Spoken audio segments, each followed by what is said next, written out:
प्रणाम स्वामी जी। स्वामी जी कहते हैं कि जैसे मेरी इंडिविजुअल आत्मा है एक, और हर जीव में भी, पत्थर में भी है, लेकिन वो अभी उसका विकास नहीं हुआ है, कम विकसित है वो। पेड़ पौधों में भी है, पंछियों में भी है। तो इंसान की जो बॉडी है ये 700 करोड़ सेल्स से बनी है। उनकी अपनी एक इंडिविजुअल, उनकी अपनी एक आत्मा है।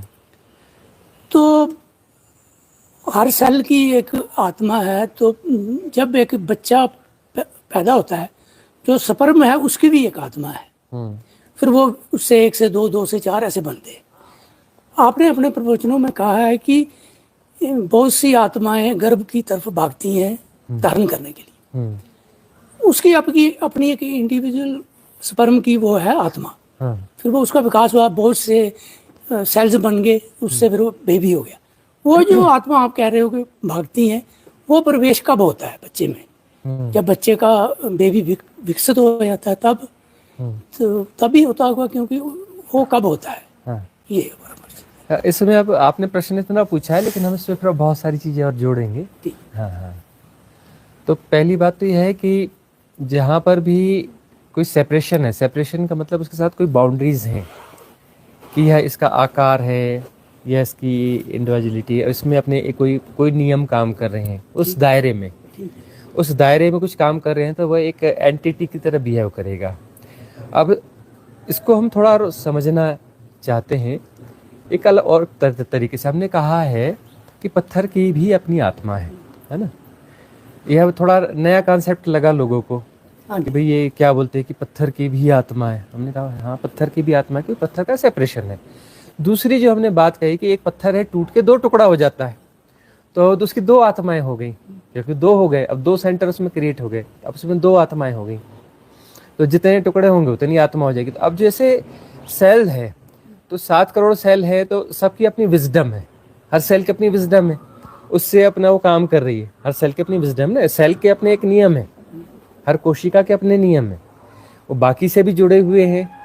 और अब उसके इंडिविजुअल उसके अपने जो भी उसके नियम कायदे हैं, उसका सेपरेशन है, वह उसके वो सेपरेशन की तरह भी बिहेव कर रहे हैं, तो उसकी भी अपनी एक आत्मा बन जाती है। और इसका ऐसा ही नियम है। अब ये एक बहुत बड़ी लीला है। अब ये पृथ्वी है ना भाई, हमारी जैसे मनुष्य है, मनुष्य की अपनी आत्मा है, पेड़ों की अपनी आत्मा है, इसकी अपनी आत्मा है।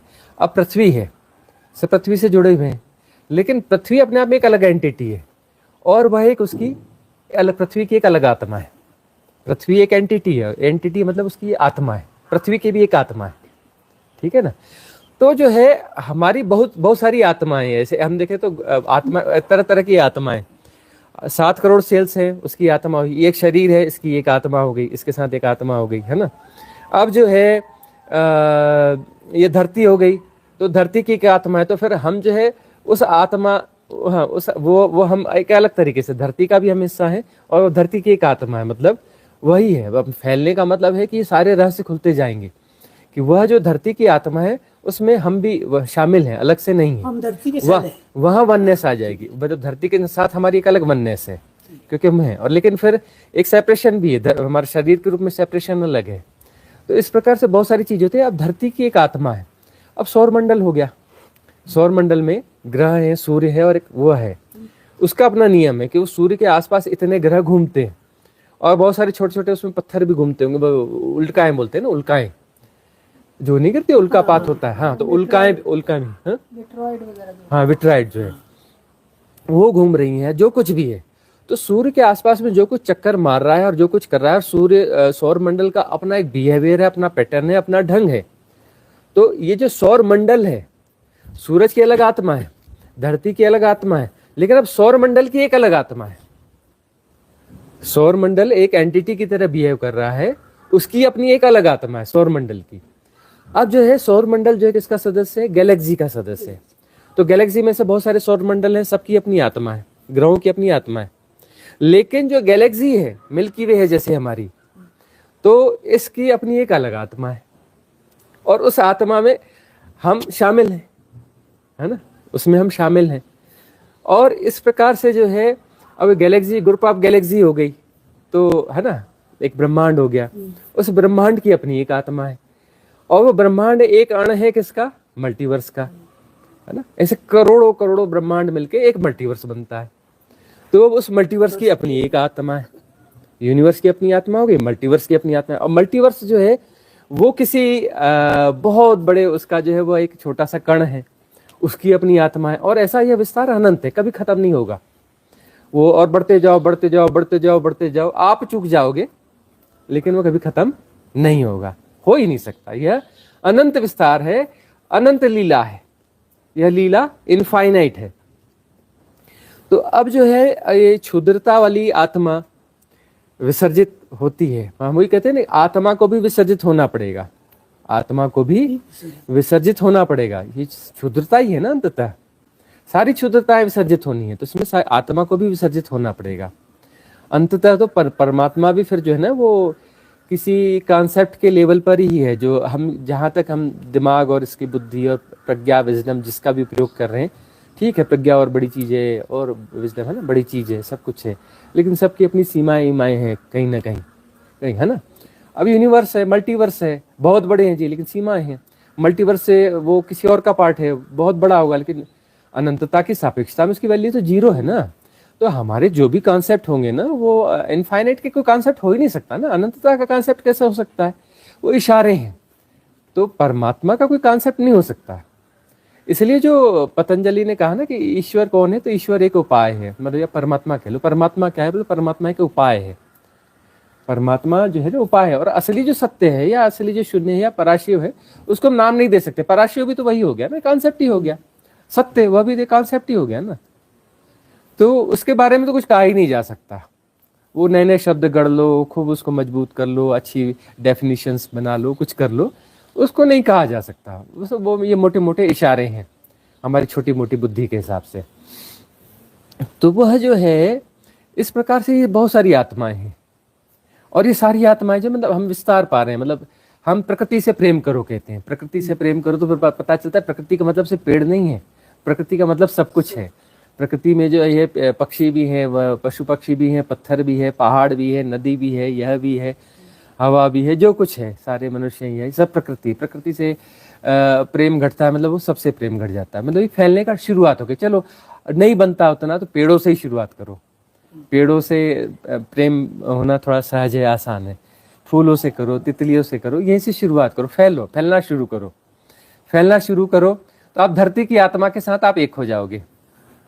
आप धरती की आत्मा के साथ एक हो जाओगे। फिर सौरमंडल भाई अपना जो है, भगवान शिव कहते हैं, वो उन्होंने बहुत सारी ऐसी विधियाँ दी जो इसमें वो आकाश और ये ग्रह तारों वारों इसकी वो बात करते हैं। क्यों कहते हैं भाई वो उससे आगे तो बढ़ो, आगे बढ़ो। वो शून्य की बहुत बड़ी ज्यादा बात की। इसलिए जो है भगवान शिव के नाम पर ही जो है अनंतता को शिव नाम दे दिया गया है। और हमने भी जो है जो सातवें शरीर का नामकरण जो है शिव काया कर दिया, भगवान शिव के नाम पे ही किया है। इसलिए क्या है, क्योंकि उन्होंने बहुत प्रेरित किया ना, बहुत प्रेरित किया। वो बोलते हैं कि दो तारों को देखो, दो तारों को देखो, और दो तारों के बीच को उसको देखते देखते देखते अचानक उसके बीच के स्पेस में घुस जाओ। घुस जाओ मतलब अनंत आकाश में घुस जाओ, अनंत आकाश में घुस जाओ। हाँ, वो जो है जहां तहां से बोलते हैं तुम आकाश में घुस जाओ, क्योंकि आकाश में जो सब कुछ आकाश में। अब धरती की आत्मा के साथ एक हो, सौर मंडल की आत्मा। अब सूर्य को प्रणाम करो, चंद्र को प्रणाम करो, ये करो, मतलब फैलो भाई, फैलो। उस आत्मा के साथ एक हो जाओ। अपने ये वाली आत्मा को वो करके वो वाली आत्मा में चले जाओ, अपनी आत्मा का विकास करो। अब वो 7 करोड़ सेल्स की आत्मा मिलकर के ये वाली आत्मा हुई, है ना। उस सेपरेशन, उस आत्मा के सेपरेशन को जी रहे हैं। अब जो धरती वाले जो है, धरती की आत्मा में जाके डिजॉल्व हो जाओ, एक एक कदम बढ़ोगे ना। और कुछ नहीं तो पेड़ों के साथ जाए अपना ध्यान में। ऐसा होता है ना कि पेड़ और हम में भेद खत्म हो गया, कि पेड़ और हम एक ही हो गए। दृश्य और दृष्टा और उसका संबंध, है ना, जैसा विड्रा हो गए और हम एक हो गए। तो ये वननेस घटी ना, ये भी वननेस छोटी वननेस होती है एक्चुअली, वो ग्लिम्स होती है ना, ग्लिम्स होती है। तो फिर जो है धरती के साथ एक हो गए। धरती की आत्मा और हमारी आत्मा दो नहीं हुई। फिर जो सौरमंडल की आत्मा हमारी आत्मा दो नहीं हुई। आकाश तत्व के साथ ऐसे छलांगे मारते जाओ तो वो अनंतता का फिर रहस्य खुलते जाता है। तो हम छोटे थे तो अंतरिक्ष की बड़ी लंबी चौड़ी बातें किया करते थे। गांव में जो है छोटा सा गांव था, किसी कारण से वो सेंटर में पड़ता था, उतने गांव में बैंक हो नहीं सकती, लेकिन बैंक खोल दी गई थी कि किसी कारण से सेंटर बनता था। 100-150 घर में कहाँ, 200 घर के गांव में कहाँ बैंक होती है। किसी कारण से ऐसा था कि वहां पे एक एसडीओ को रखना पड़ा था, क्योंकि कोई बड़ा डैम था और कोई जगह नहीं थी, इतने छोटे छोटे गांव थे, तो बोले 150 घर का गांव, तो एसडीओ को वहां रहना पड़ता था। किसी कारण से जो है वहां पर एक स्कूल रखा गया था, उसमें जो है 11th 12th जो सीनियर सेकेंडरी वगैरह नहीं था, तो भी एक प्रिंसिपल को रखना पड़ गया था। ऐसे 3-4 पढ़े लोग लिखे लोग होते थे, एक हमारे पिताजी थे, ऐसे 4-5 लोग पढ़े लिखे थे। तो पांचों को हम पकड़ा करते थे, चलो जी शाम को घूमने चलना है। अच्छा ठीक है। मैनेजर को बोलते थे, हम छोटे थे, 10 साल 9 साल 11-12 साल जो भी उम्र रही होगी, तो उनको पकड़ते थे, चलो जी घूमने चलना है शाम को, इतने कितने बजे बैंक बंद होगा, हाँ इतने बजे चलना है।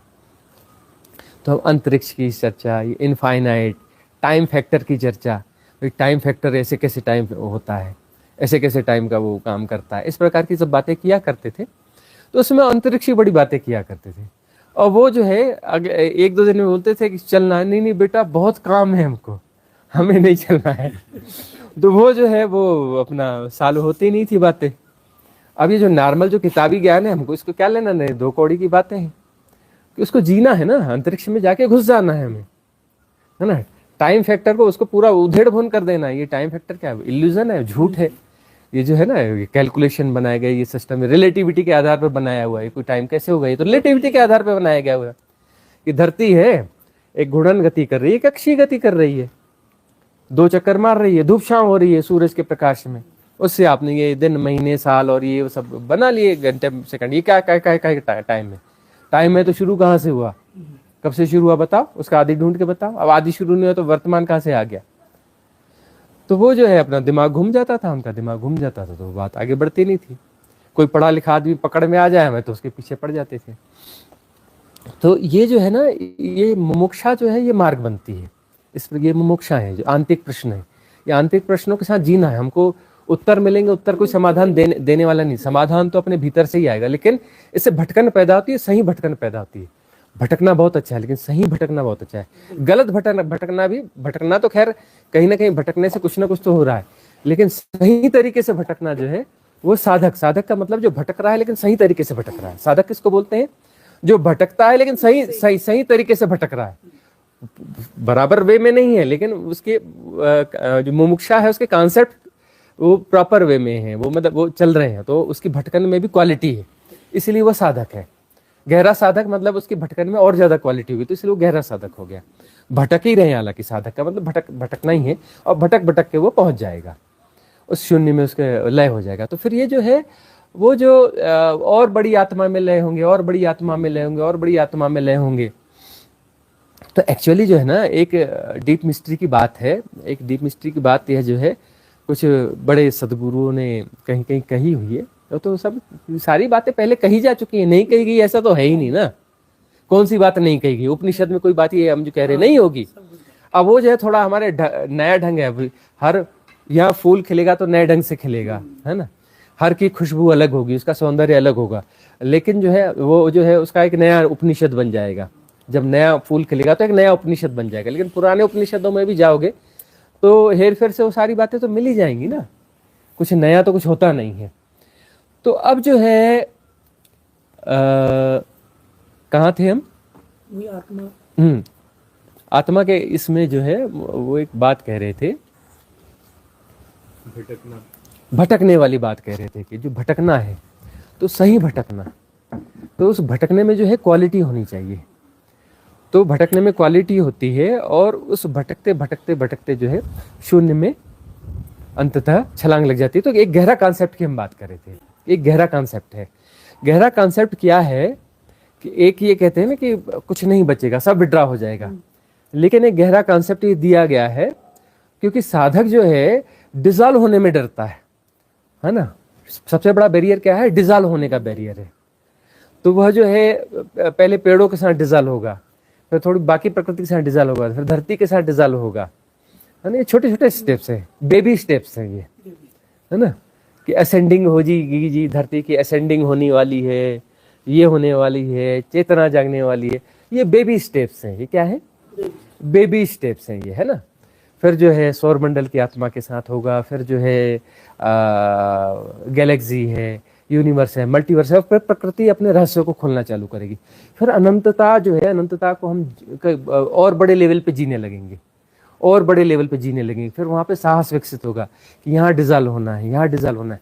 तो ये कॉन्सेप्ट ऐसे दिया गया था कि वो जो फियर है, मतलब भी थोड़ा तो साहस आ गया कि पेड़ों के साथ आप अपने आप को एक फील करने लगे, फिर ये पूरे जंगल के साथ अपने आप को फील करने लग गए, प्रकृति में बाकी चीजों, धरती के साथ एक फील करने लग गए। तो थोड़ा तो साहस हो गया कि भाई हम यहाँ डिजॉल्व हो रहे हैं, लेकिन इससे हमारा जो है आनंद बढ़ रहा है ना, आनंद बढ़ रहा है। फिर हम तब भी हम कहीं ना कहीं हैं। डिजॉल्व होने का मतलब पूरी तरह से खत्म नहीं हुए, हम विस्तारित होकर के हैं, लेकिन हम हैं, है ना। मैं जा रहा है लेकिन हूं बच रहा है, हूं जा रहा है तो है बच रहा है, लेकिन कुछ ना कुछ बच रहा है, हम कहीं ना कहीं बच रहे हैं। तो हम नहीं बचेंगे, वो वाला फियर तो बहुत खतरनाक है, वो वाला फियर जो है ना बहुत ज्यादा खतरनाक है। तो यह तो हो रहा है कि हम हैं, बच रहे हैं, कहीं ना कहीं हम बच रहे हैं। तो फिर ये कॉन्सेप्ट दिया गया है गहरा कि जो है आप जो है विस्तारित होते जाओगे, और बड़े हो जाओगे, और बड़े हो जाओगे, और बड़े हो जाओगे, और बड़े हो जाओगे। यह भी अनंत यात्रा है। फैलने की यात्रा कैसी है? अनंत यात्रा है, क्योंकि अनंत होना है तो फिर वो तो कभी खत्म होने वाला है ही नहीं। जब अनंत कभी खत्म होने वाला नहीं है तो आपका फैलना भी कभी खत्म होने वाला नहीं है। तो बड़े चलो, और आगे और आगे, और डिजॉल्व हो जाओ। अब आपकी आत्मा और बड़ी हो रही है, अब आपकी आत्मा और बड़ी हो रही है। इसलिए इन अर्थों में आत्मा को कहा गया कि आत्मा भी अनंत है, लेकिन आत्मा का अर्थ है कि उसका कोई सेंटर है। और जो साधक यही चाहता है कि अनंतता की हम बढ़ते रहे, अनंतता की तरफ, लेकिन सेंटर होना चाहिए, हमको बचना चाहिए, आत्मा भी इल्यूजन है। हमको बचना चाहिए, कोई ना कोई सेंटर बचना चाहिए, है ना। सेपरेशन किसी न किसी विराट तल पे बचना चाहिए, सेपरेशन किसी न किसी विराट तल पे बचना चाहिए। और हम ये कहते हैं कि सेपरेशन बचना ही नहीं चाहिए, आत्मा डिजॉल्व होनी चाहिए, परमात्मा डिजॉल्व होनी चाहिए, है ना, सब कुछ डिजॉल्व हो जाना चाहिए, है ना। और नहीं तो फिर इसलिए फिर एक बात आती है, एक बात, एक गहरी बात, चलो अब खुल रही तो खोल देते हैं, देखी जाएगी। हम बोल देते हैं कि इन चीजों को नहीं बोलना चाहिए, नहीं बोलना चाहिए, खोल देते हैं। एक बात आती है, इसलिए वो बात आती है, बुद्धू जो है बुद्ध होने की यात्रा पर है। बुद्धू जो है बुद्ध होने की यात्रा पर है। बुद्ध होने के बाद नो मोर हो जाता है, लेकिन नो मोर पूरी तरह से नहीं होता है, नो मोर होना भी कुछ होना है। और वह जो है एक लंबे स्पान के बाद वापस बुद्धू हो जाता है, फिर बुद्धू हो जाता है, और फिर बुद्ध होने की यात्रा पे चलता है। तो इस प्रकार से ये बात चलती है। मतलब वह जो है बुद्धत्व में भी बहुत सारे, मतलब बुद्धत्व में भी कैटेगरीज है। एक जो है लगभग जो है सब कुछ पता चल गया, प्रज्ञा विजडम काफी हद तक जाग गई, लेकिन सेपरेशन किसी विराट तल पे जाके बच गया, सेपरेशन किसी विराट तल पे जाके बच गया। तो वह बुद्ध जो है किसी बहुत बड़ी हायर डायमेंशन में है, वहां पर बहुत, है ना, बहुत बड़ी हायर डायमेंशन, इसलिए हम बोलते हैं 64 डायमेंशंस है ना। इसीलिए जो है कुछ लोगों ने कह दिया कि कोई त्रसित लोक है जी, उस त्रसित लोक में भगवान बुद्ध वास करते हैं। उन्हें ये नहीं बता कि भगवान बुद्ध उसमें वास नहीं करते। बहुत सारे ऐसे बुद्ध हैं जो उसमें वास करते हैं, लेकिन भगवान बुद्ध उसमें वास नहीं करते। भगवान बुद्ध ने जो है कॉन्सेप्ट, इसलिए दूसरा कॉन्सेप्ट देना पड़ा उनको। उनके पहले कॉन्सेप्ट उन्होंने निर्वाण के आधार पर जो है, जिनको समझ में आए, जो खुद निर्वाण तक पहुंचे, वो लोग बोलते हैं कि भगवान बुद्ध जो है त्रसित लोक में फंसे हुए हैं, क्योंकि वो अपने लेवल की बात करेंगे ना, उस लेवल को वो कहाँ समझ पाएंगे। और भगवान बुद्ध ने को अंत में नया शब्द देना पड़ा, महापरिनिर्वाण। महापरिनिर्वाण वो देना पड़ा नया शब्द, कि भाई ये जो है ना अंत में ये सब डिजॉल्व होना है, काय की आत्मा और काय का शून्य, है ना, काय का निर्वाण, ये सब जाना चाहिए। तो बुद्ध को जो है ना दुनिया में नहीं समझा गया है। बुद्ध की बहुत सारी वाणियां हैं, बुद्ध की बहुत सारी चर्चाएं हैं, बहुत कुछ है, पूरा नहीं समझा गया है। भगवान बुद्ध को भी जो है ना पूरा नहीं समझा गया है। भगवान बुद्ध की बात जो हम कह रहे हैं कि उन्होंने महापरिनिर्वाण का नई बात क्यों कही जा अंत समय में, वो कही इसलिए कि वो जो है सेपरेशन जाके किसी विराट में फंस जा रहा है, विराट सेपरेशन बच रहा है। विराट सेपरेशन मतलब वो विराट होते भी अनंत नहीं है, विराट है लेकिन अनंत नहीं है। बुद्ध होने की संभावना है। तो विराट है और वो अनंत नहीं है, तो सेपरेशन किसी भी तल पे बचा हो जी, कभी न कभी वो बुद्ध जो है वो वापस बुद्ध हो जाएगा। ये एक सवाल यहाँ भी होता है कि हाँ अगर थोड़ा, हाँ ये मनुष्य मतलब अपने आप को डिजॉल्व नहीं होने देता हाई लेवल पर जाके, इसी वजह से ये डायमेंशन जो है बने हैं। क्योंकि अगर ये डिजॉल्व नहीं होना चाहता तो फिर बड़े में फंस जाता है जाके। अगर ये डिजॉल्व हो जाए तो फिर मतलब ये 64 आयाम आप कह रहे हैं, इनका कारण यही है कि ये बस वो खुद चुनाव, वो हमारा चुनाव है। हाँ, वो साधक का चुनाव है कि कौन से डायमेंशन में जाके उसको फंसना है। ठीक है। कि मुझे जो है इस लेवल का चाहिए कुछ ऐसा कि यहाँ ऐसा आनंद होना चाहिए, ऐसा होना चाहिए, ये वाली समस्याएं नहीं होना चाहिए। अरे ये जाने दो, ये मोह कट गया, यह माया कट गई, यह माया कट गई, यह माया कट गई, लेकिन जो है कुछ माया रह गई। तो जितनी माया कट गई उतना वो नीचे के लोग छूट गए। अब जो है माया महाठगनी, अब कबीरदास जी को माया ठगनी कहने के बजाय महाठगनी क्यों कहना पड़ा? भाई माया ठगनी है बात ठीक है, कबीरदास जी को क्यों बोलना पड़ा कि माया महाठगनी? महा शब्द क्यों जोड़ना पड़ा? ऊपर भी टाका कि मतलब ऊपर उस लेवल पे जाके ठगी हो जाती है। माया तो बड़े ऊंचे लेवल पर तक काम करती है। इस संसार की बात नहीं है, माया बड़े बड़े ऊंचे ऊंचे लेवल पे अपना ठगी, वहां पे उसकी ठगी चल रही है। तो महा ठगनी है, वो ठगी नहीं है, महा ठगनी है ना। ये शब्द इसलिए इजाद करना पड़ा। ये महाशब्द कई जगह लगाना पड़ता है हमको। आज आपने एक नया व्याख्या कर दिया। अब जो है शिव को हमको महादेव बोलना पड़ता है, महादेव, है ना, क्योंकि वो जो है शिव तो अपना शून्य की बात करते हैं, वो बीच के लेवल की बात ही नहीं करते। भगवान शिव को जो है ना छोटे मोटे लेवल की बात ही पसंद नहीं है, वो सीधे शून्य की बात करते हैं, बीच का लेवल ही नहीं लाते, सीधे शून्य की बात करते हैं। उनको तो संहार करता ही बोला गया, तो फिर संहार करता, वो संहार करता ही है ना। विकारों का बस मतलब ये कि तोड़ो फोड़ो जो भी आपकी उच्च से उच्च धारणा है, दो डंडा ठोक के, है ना, सब तोड़ फोड़ कर दो, सारी धारणाओं को तोड़ फोड़ कर दो। ये भगवान शिव का ये बिल्कुल संहार करता है, हर चीज को तोड़ देते हैं, हर चीज को तोड़ देते हैं। वो धर्म, ये वो सारी चीजों को तोड़ देते हैं, वो सारी बाउंड्रीज को तोड़ देते हैं, संहार करता। और अब संयोगवशात जो अब हमारी भी स्थिति यही है कि हम बीच में कहीं फंसने वाली बात ही नहीं करते, सीधे उस शून्य और संहार और महापरिनिर्वाण और उस आगे की ही बातें करते। इसलिए हमारे साथ जो रेजोनेंस है ना, बहुत कम लोगों का बैठ पाता है, बहुत कम लोगों का रेजोनेंस हमारे साथ बैठ पाता है। क्योंकि अब ऐसे हम जो व्याख्यान दे रहे हैं थोड़े बड़े प्यार से और स्मूथ, और थोड़े ना लाठी कम चलाएं तो लाखों लोग जो है इकट्ठे हो जाएंगे। लेकिन वो हम तो चाहते हैं कि लाखों लोग छोड़िए, ग्रुप छोटा होता जाए, छटनी होते जाना चाहिए, छटनी होते जाना चाहिए, लिमिटेड लोग बचना चाहिए जो कि इसी जन्म में आर पार हो जाएं। आगे की श्रृंखला वो संभालते रहेंगे, उसमें से कुछ और खड़े हो जाएंगे, कुछ तैयार हो जाएंगे, है ना, आगे का काम उनके जिम्मे है। इस प्रकार से ये सब चलता रहेगा। इसी संदर्भ में कुछ बात करी जाए कि जो उत्क्रांति की बात आपने की कि पहले पत्थर थे, फिर पक्षी बने, फिर पेड़ बने, फिर मनुष्य प्राणी बने, फिर मनुष्य बने। तो पत्थर में से उत्क्रांति होनी जब हुई होगी, हमारी भी हुई होगी ना, हम भी तो पहले पत्थर थे। तो जैसे वृक्ष में से पशु की योनि में आते हैं, तो वृक्ष जब गल जाता है, डिस्ट्रॉय हो जाता है, तो उसकी उत्क्रांति प्राणी में होती है। तो जो पत्थर है, वो हम तो देखते हैं ना, कोई भी पत्थर, वो हम समझ गए, आपका प्रश्न समझ गए। वो दो तल काम करते हैं, दो तल है, हम उसके बारे में चर्चा करते हैं। इनका एक प्रश्न तो रह गया था ना, रखना क्या कि वो जो है वो गर्भ में आत्मा कब प्रवेश करती है। हमने कहा इतनी ऊंची बातें कर रही है, छोटी मोटी बातें अब मैं वो ये छोटी होगी, है ना, उस लेवल के चर्चा करते हुए कि कौन से 3 महीने में घुसती है कि 6 महीने में घुसती है ना।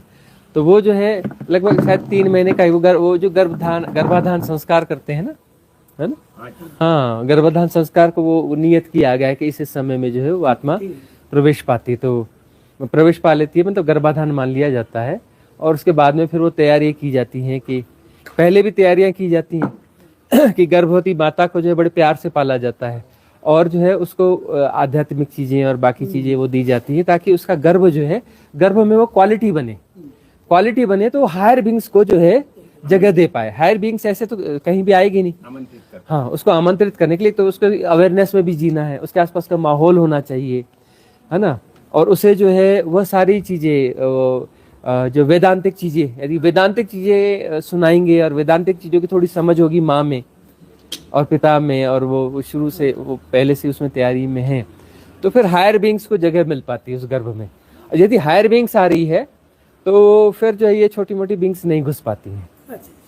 वो फिर उसके लिए आरक्षित, फिर वो जो है वो एजोटेरिक सपोर्ट सिस्टम वो ब्लॉक क्रिएट कर देता है, वो ब्लॉक क्रिएट कर देता है और वो जो हायर बींग्स है उसका रास्ता साफ हो जाता है। बेसिकली स्वामी जी मैंने समझ, मुझे आपकी बात कन्वर्सेशन से बात आ गई थी समझ में। तो प्रॉब्लम ये थी कि मैं मेडिकल डिपार्टमेंट में, फिर हमें ट्रेनिंग में पिक्चर वगैरह डॉक्टर्स को दिखाते तो आप भी देख लेते, वहाँ से मेरा ये प्रश्न उठा था बेसिकली।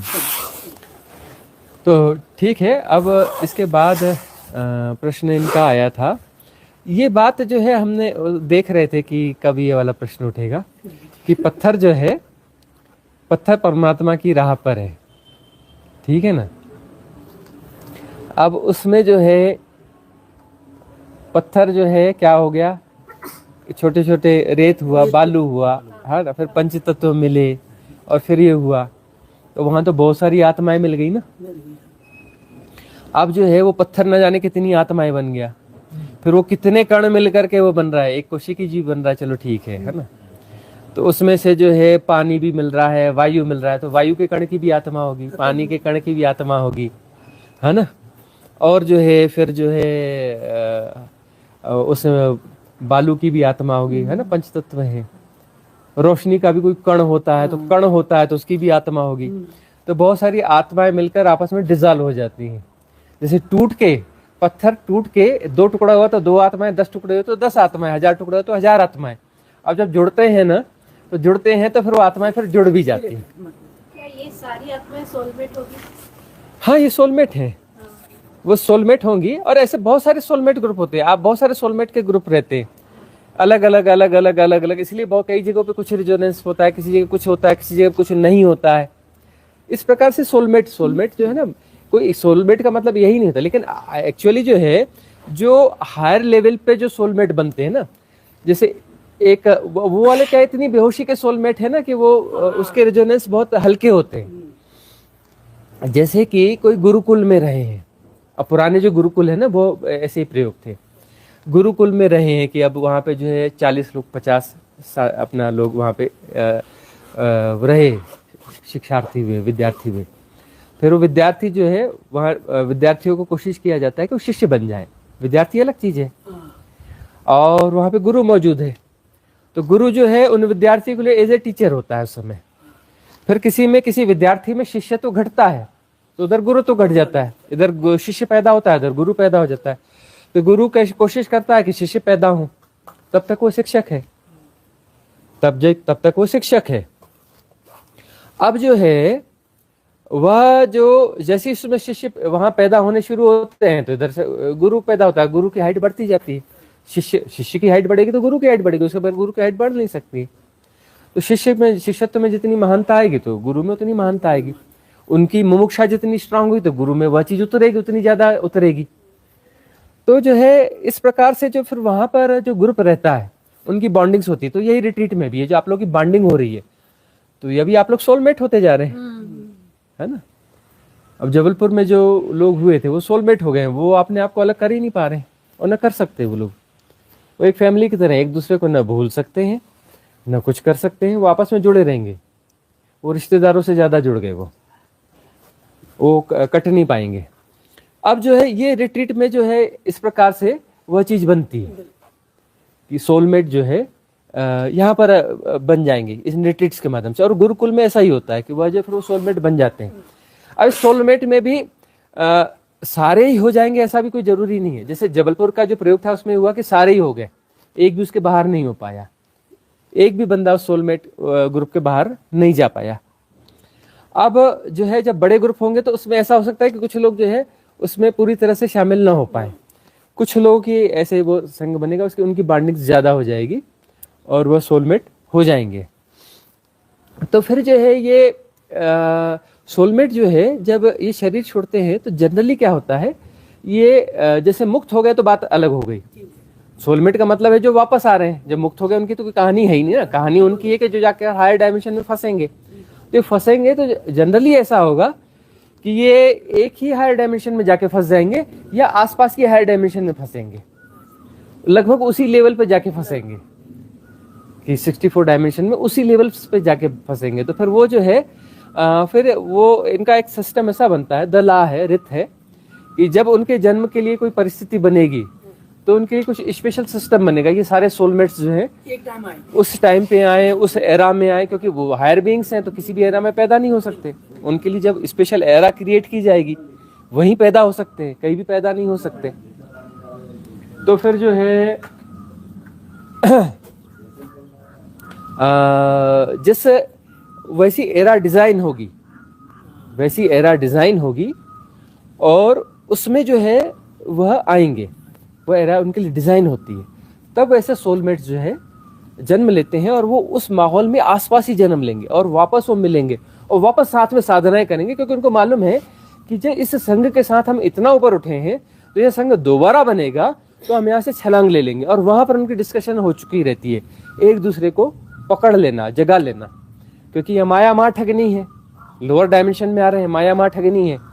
तो एक दूसरे को सपोर्ट कर लेना, पकड़ लेना, जगा लेना और इस बार जो है हायर डायमेंशन में नहीं फंसना, इस बार हायर डायमेंशन में नहीं फंसना, पूरी तरह से डिसॉल्व होना।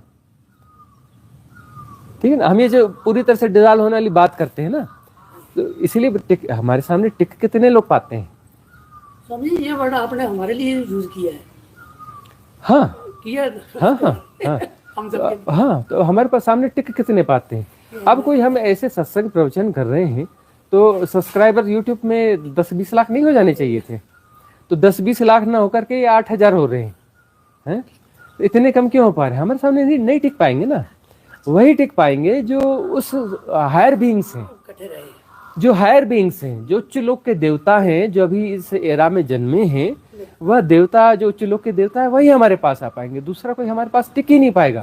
वो किंतु परंतु ढूंढ लेगा, हमारी आलोचना कर लेगा, बोले ये लंबी बात करते हैं, ये ऊंची ऊंची बातें कर रहे हैं, ये बेकार वो कर रहे हैं।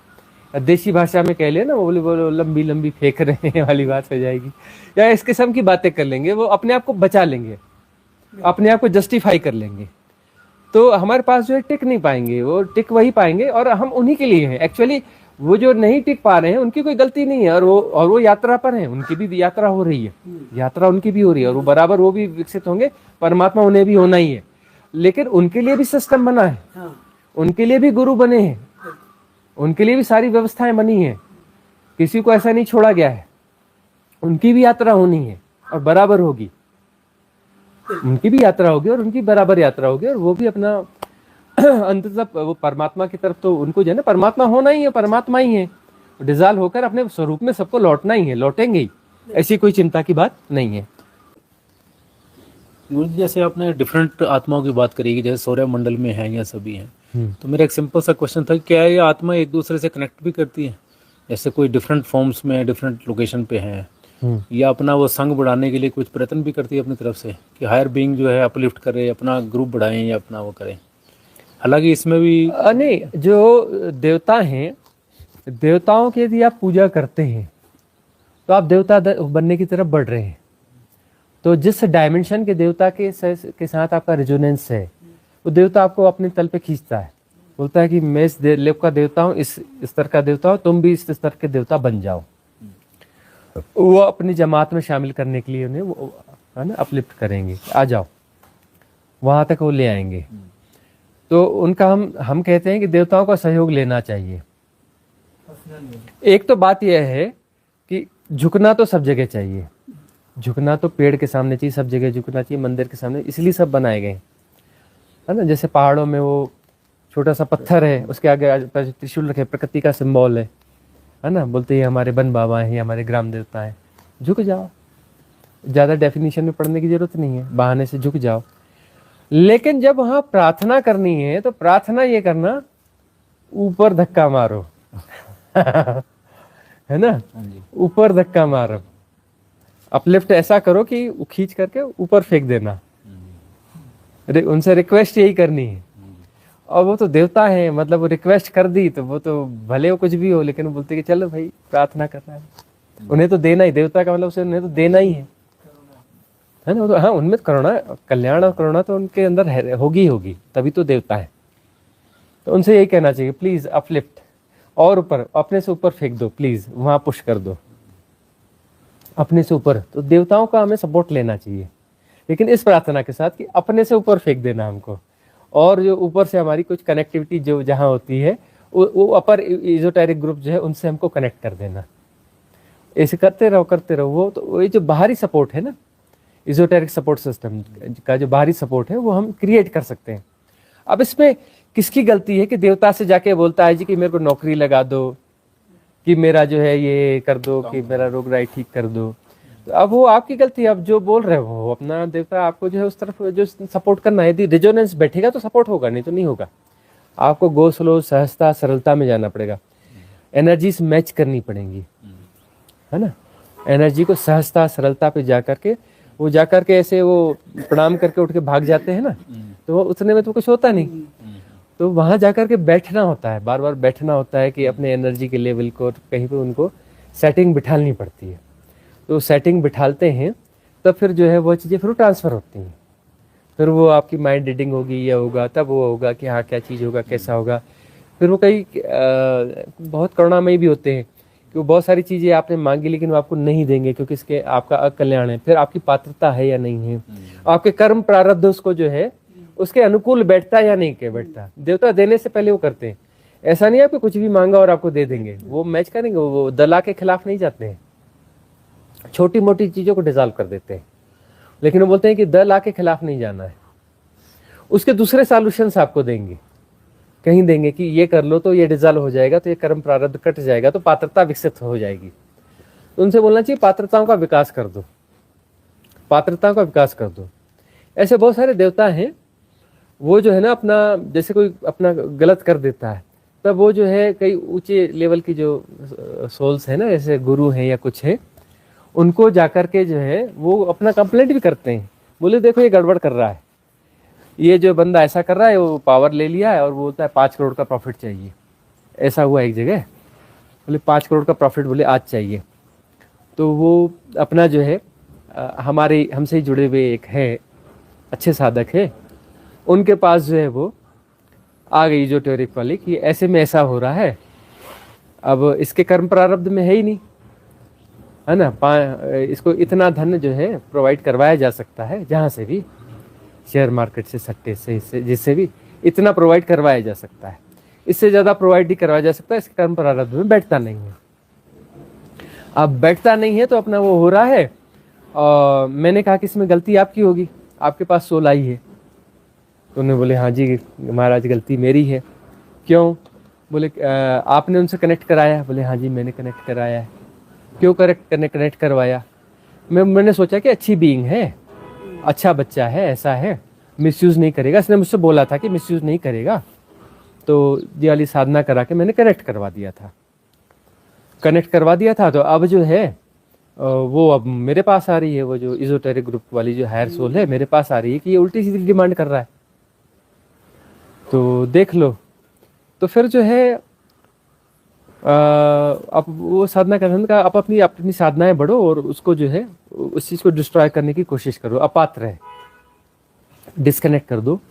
ऐसी चीज़ें पहली बात करना नहीं चाहिए कि आप उनसे जोड़ दो, जोड़ने के बाद कुछ ऐसी क्रिएशन कर दो कि हायर बीइंग को उसकी चीज़ें पूरी करनी पड़ेगी। मतलब गलत चीज़ है ये, तो दला के खिलाफ है ना, कि आप उनको मजबूर कर रहे हो हायर बीइंग को कि इनकी चीज़ें आपको पूरी करनी है जी।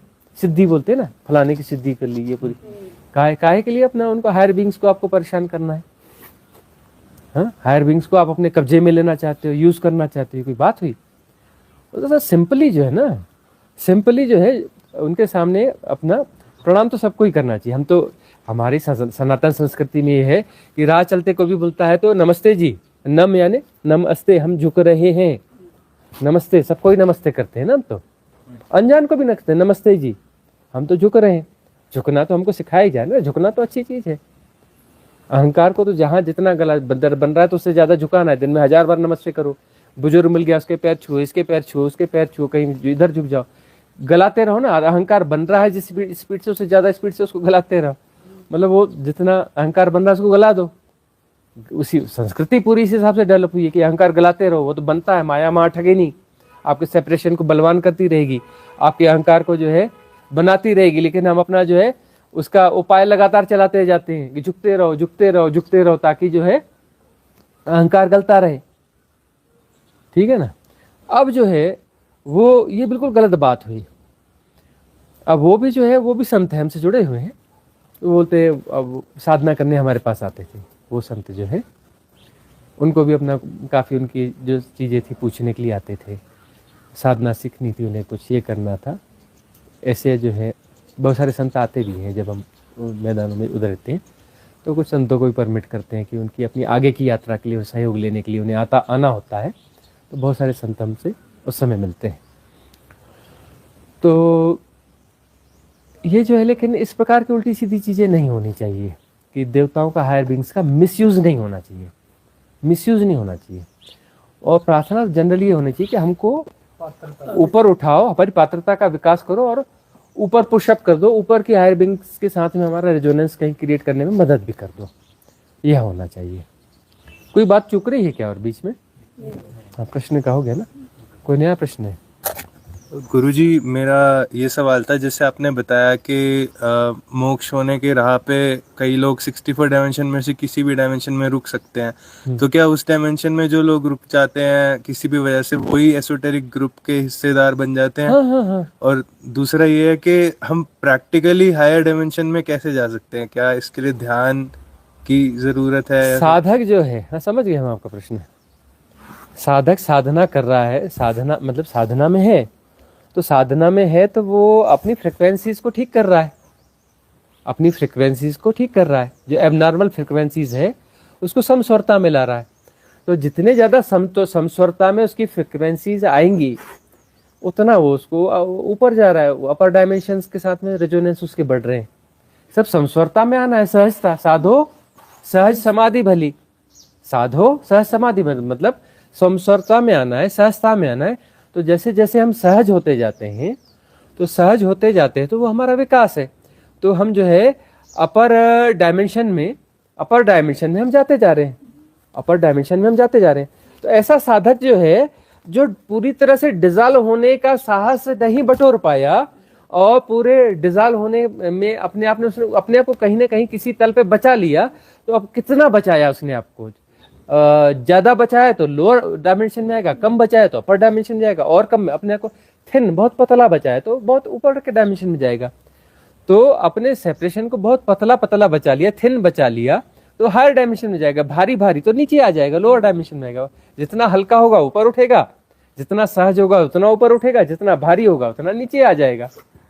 वही वाला नियम है। तो सहजता सरलता यह चीज है। तो ये सहजता सरलता आपको ऊपर उठाती है।